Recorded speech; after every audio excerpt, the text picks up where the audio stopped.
first action at Nebraska. A lot of pressure for a true freshman to be out there that many plays. I mean, it was really exciting. Like, that's all that at the beginning. That's all you wanted to go out there and play. Like it's one thing to say it, and it's one thing to actually do it. So once I got out there, I had to just take some deep breath, shake the nerves off, and just play.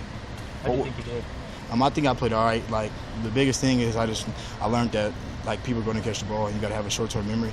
Like, because when I did, like, people did catch the ball, and like when I got scored on, like, none of my teammates nobody really like knocked me down. They kind of built me up. So once I realized that, I was like, just go out there and play. And they depended on me to be out there, so they trusted me. So I just did my thing. On the flip side, being the freshman, though, is it kind of fun knowing that people are going to come at you, and you're the guy that's probably going to get targeted a lot in games early on? Yeah, like, that's why each day I got to come out and get better, because there's still some stuff I haven't seen and some stuff I don't know. So if I come out and get better each day, I'm going to start, at that point, I'm going to start wanting them to target me. If they target me, they can try me, and I'm just going to, at a time, it's going to get harder than what they think. How tough is the adjustment in the corner, and who have you kind of leaned on for guidance? Just my coaches and my teammates, my fellow teammates. Like, they all believe in me. Like, that's what I said. That's what I realized. Like, if my coaches put me on the field, they obviously see something in me that sometimes I don't. Like, I went out there, I was still kind of all over the place, but I just slowed down, took some deep breaths, and I just played. What do the coaches talk to you about after the game? Because obviously before the game, I'm sure they're trying not to psych you out, get you too high or too low. I mean, after the game, what do they say to you that keeps your confidence at a high as it was after this one? I mean, they kind of just loved me up. Coach came and gave me a hug, like, how I feel is it's over.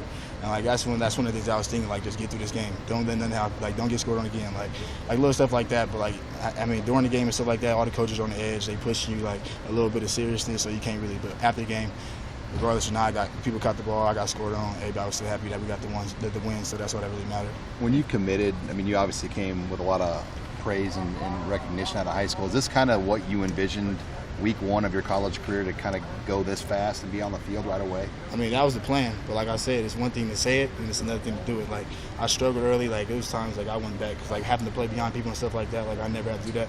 Like, so it's like time you just got to humble yourself. And like, I had many talks, pep talks. I called back home to my trainers and stuff like that. Just like they knew I was struggling. So they just told me, like, each day go out there and work. Like, you can't think about all the other extra stuff that you can't control. Just go out there and each day get better and better. And that's what I did, and I landed on the field. What's the biggest adjustment you feel like you can make between week one and week two after looking back at it? Just now, now that I got the first one over with, kind of just being a little bit more comfortable out there, like not thinking so much.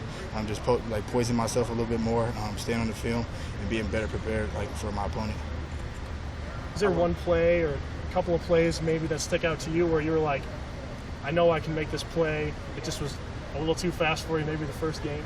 Yeah, it was a few. Like, for the touchdown, like for that when I got scored on that little slant, like, if I have my bad eyes, that was the first thing. Like, I seen the guy motioning across, I thought for sure I was gonna meet him on the goal line on the other side, but then like he faked it and they threw the ball to my guy. I got scored on, and I was just like, I kind of slapped myself in the head for that one. But it was like I said, none of my teammates got down on me, so I just like next play. Three more questions, guys. How much time did you spend after the game just replaying that experience in your mind? I sat in my locker for almost 30 minutes. Like I couldn't even check my phone. Everybody back home was proud. My mom and them called me and stuff like that. They all watched, like FaceTime me. Everybody was excited and stuff like that. And it kind of just, like, I kind of just took a moment and took it in. Like, I was happy it was over. Like, my first college game, 90,000. Like, I was enjoying it. Do you think back on, like, you go through the game in your mind after the game and replay all the plays in your mind, or did you wait until the film session? No, right after. Like, literally, I got back to the dorm. Like I was just thinking, like, dang, I should make that play. I should make that play. But like at the same time, like I said, like it's a whole another week. It's gonna move fast. Ain't no time to harp on the past. So I just gotta come out here and prepare for this next week and just go out there and be able to compete at a higher level. USC was one of your other finalists. Did you notice what they did on Saturday? Oh yeah, they got torched. But like that's what was supposed to happen. I mean, they tried, but I'm here, so I don't care about USC. Hey, how big was it for the defense just to get that last stop on Saturday with the interception? I mean, just kind of make a statement and kind of end that game on a high note. That was big because like at halftime the game was still close. Many of you expected us to go out there and blow them out the water, but like once we got our rhythm and stuff like that, I mean, we did what everybody expected us to do. So once they got that pick, like I said, I looked up and thank God that it was over. Like I was like, I didn't make nobody else scored on me. I can go in here and I can chalk this as a W for my team. Were you surprised that many fans were still around for that last interception? Oh yeah.